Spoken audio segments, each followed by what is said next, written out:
Sometimes being part of a small group tempts us to say how well we know each other. We say, I've gone to school with that kid since kindergarten, or 4th grade, or the last 4 years. I've known him forever. We think we know all about him and his family and his life. Even so, I have come to understand I don't really know any of you. In fact, I dare to say many of us really don't know each other at all. In a small school like ours, it's easy to pick up a reputation. And before you know it, you have a persona that may or may not be a fair representation of who you are. We label the people around us, and mentally we paint them into a corner. We say, oh, he's a nice kid, or a smart kid, or a good athlete, or a partier, or kind of weird, or stuck up, or quiet. We think we know each other so well because of the things we've heard, or overheard, or seen. Who that person is becomes a kind of public knowledge. Even though we have this sense of knowing, it is false, because knowing about each other keeps us from really getting to know each other. There are people in this room you've probably never spoken to before. I might even be one of them. We are all bonded forever as the Marblehead High School class of 2013. But how much of a cohesive group are we, really? We create expectations about how other people are going to act, and even how they are going to act towards us. Before even speaking to someone, we may have decided, he isn't going to want to talk to me, or she's going to think what I have to say is dumb, or she probably does not respect me because she thinks I only care about sports, or music, or schoolwork, or something else. What's even worse is we sometimes go so far as to blame the other people for how we think they might treat us, further distancing us from the people we know. People have prejudged us, or categorized us, probably based on a very brief and superficial exposure to us.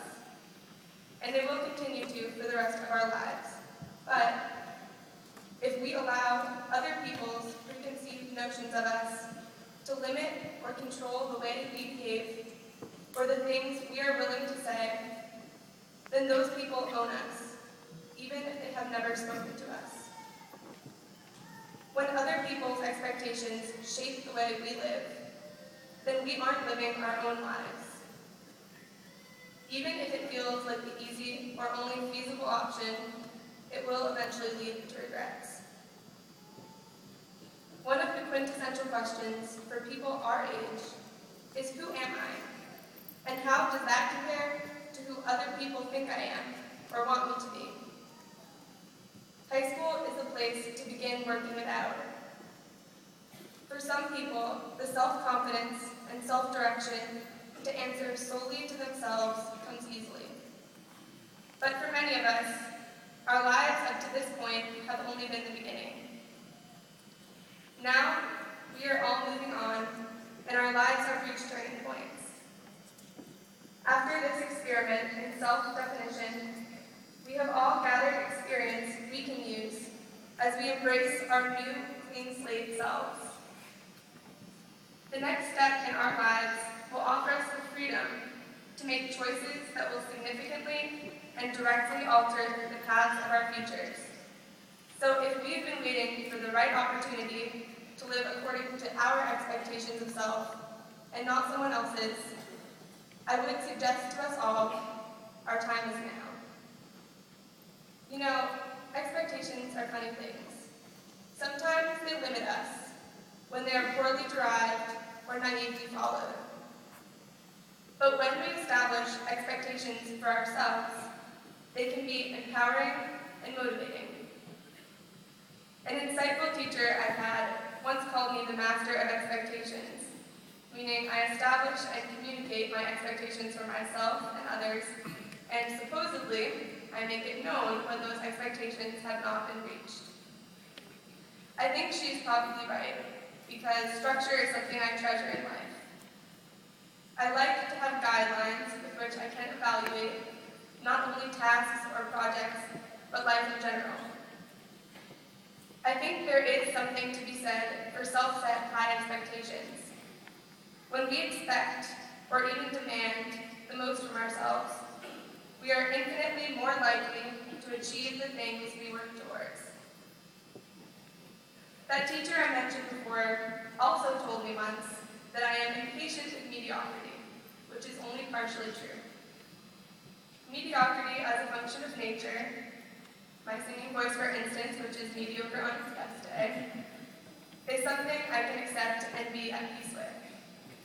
If mediocre cannot be improved upon, the best option for sanity is acceptance.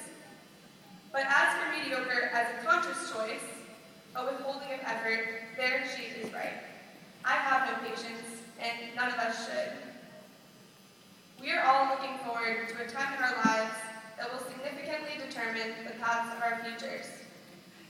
We have been given the opportunity to make individual decisions that will directly impact the extent to which we can achieve success, however we choose to define it. We have the freedom now to decide what our expectations for ourselves will be, and to decide how heartily we will embrace the opportunities we have been offered. The more we put in, the more we will get out. And as we have learned over the last 4 years, it is much easier to lose an opportunity than to earn one. We know we have been given the opportunity to begin again and set out towards new horizons.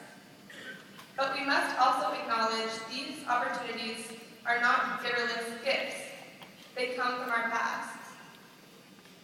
Everything we have been through up to this point, however embarrassing, however much it got us labeled or categorized, however silly or insignificant it seems now, and however much we would like to cast off its memory, these things make us who we are today.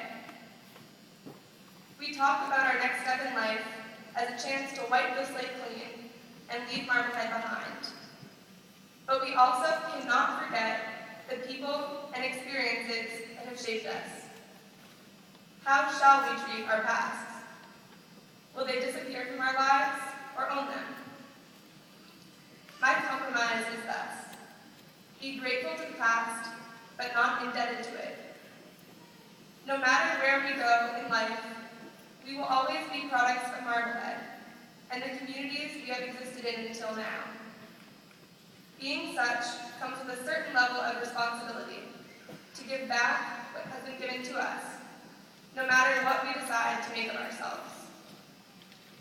We talk about expectations. Today, let us all set the expectation for ourselves to give back the gifts our pasts have given. For every time we have been included, let us include others. For every time we have had our skills developed, thanks to the determination and patience of the more experienced, let us be determined and patient with others. For every time we have criticized a policy and suggested a solution, let us listen to the concerns of those around us and take them into consideration, because that is how real leaders behave. Because we have been taught, we will teach. Because we have been given, we will give. Because we have been served, we will serve. Because we have been led, we will lead. This is what we should expect from ourselves. This is how we can honor our past as we move on into our untouched futures. Class of 2013, from this day on, we are undefined. Let us forge our own paths according to our own wishes.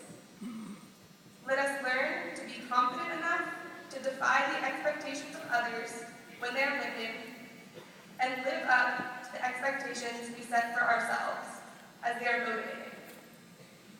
Let us be grateful to our pasts, but not indebted to them. This is the responsibility we accept as we move along our separate paths to pursue our own interests and explore our own gifts. Thank you.